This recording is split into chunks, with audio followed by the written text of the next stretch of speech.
In this lesson, we will build a deep, intuitive understanding of inclusive, non-inclusive, and exclusive cache hierarchies, and then use them to analyze coherence traffic and back-invalidation cost for a 4-core sharing read pattern. We will finish by selecting the best policy for a 3-chiplet design, with both a mathematical count and clear graphics. First, definitions. Inclusive means the last level cache must contain a copy of any line that exists in private caches. Non-inclusive means the last level cache may or may not keep a copy, but it does not force invalidations if it evicts. Exclusive means a cache line exists in exactly one level of the hierarchy at a time, avoiding duplication across levels. Now, the scenario. We analyze a 4-core sharing read pattern. Core 0 reads a cache line first, then cores 1, 2, and 3 read the same line. No one writes. It is a pure read sharing sequence. We will animate traffic for the 3 policies, then count messages and bytes. Inclusive case. Because inclusive means the last level cache must hold a copy for any line resident in private caches, the last level cache can directly serve later sharers. Step 1. Core 0 reads the line. We miss in the last level cache and fetch from memory. Step 2. Cores 1, 2, and 3 read the line. Each hits in the last level cache and gets a clean shared copy. Now, the key cost that is unique to inclusive. If the last level cache later evicts this line while it is still shared, it must send back invalidations to all sharers.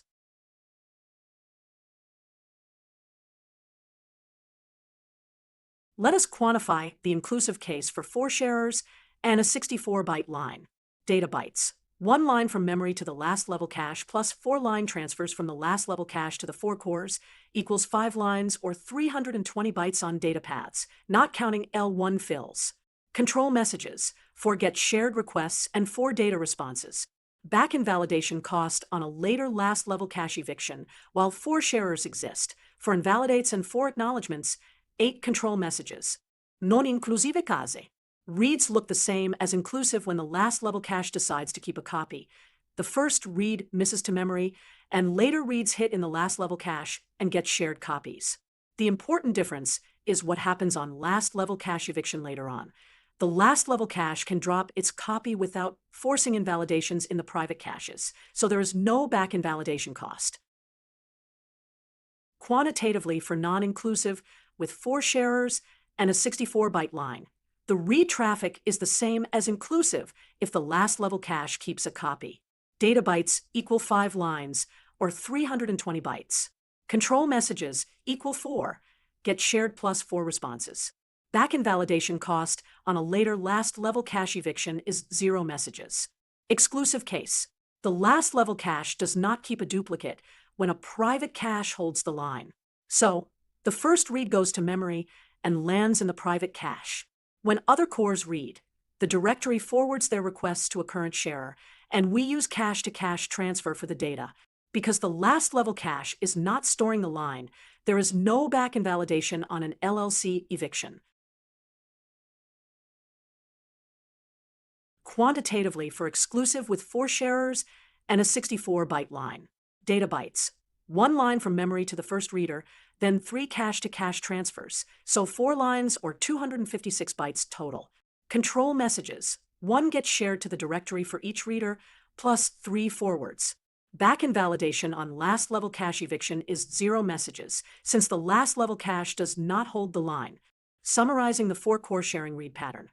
Inclusive, 5 lines of data traffic, simple serving from the last level cache, but potential back invalidation storms of 8 messages on eviction with 4 sharers.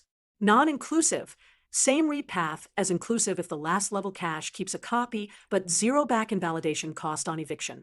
Exclusive, for lines of data traffic thanks to cache transfers and 0 back invalidations, but more point-to-point transfer pressure. Now, a 3-chiplet design choice. Imagine 3 chiplets on the same package, each with some cores and a slice of the last level cache. Back invalidation storms from inclusive eviction can cross chiplets and waste inter-chiplet bandwidth. Exclusive can shift many cache-to-cache transfers across chiplets, also costly. A non-inclusive hierarchy with a directory in the last level cache slices typically provides the best balance. It avoids forced invalidations on last level cache evictions and lets each chiplet keep or drop a copy as capacity dictates. Finally, the general math for n sharers with a clean, read-only line of size B, inclusive and non-inclusive with a kept copy, 1 memory line plus n last level cache to L1 lines equals n plus 1 lines total. Exclusive, 1 memory line plus n minus 1 cache to cache lines equals n lines total. Back-invalidation cost on inclusive eviction is 2 n control messages and 0 for the others. Plugging n equals 4 and b equals 64 bytes matches our earlier counts. In summary, for a 4-core sharing read, inclusive is simple to serve but risks back-invalidation costs on eviction. Non-inclusive gives the same read cost while avoiding those invalidations, which is especially attractive across chiplets. Exclusive minimizes duplication and total data moved, but it increases cache-to-cache traffic that may cross chiplets. For a 3-chiplet design, non-inclusive with a directory is the balanced choice.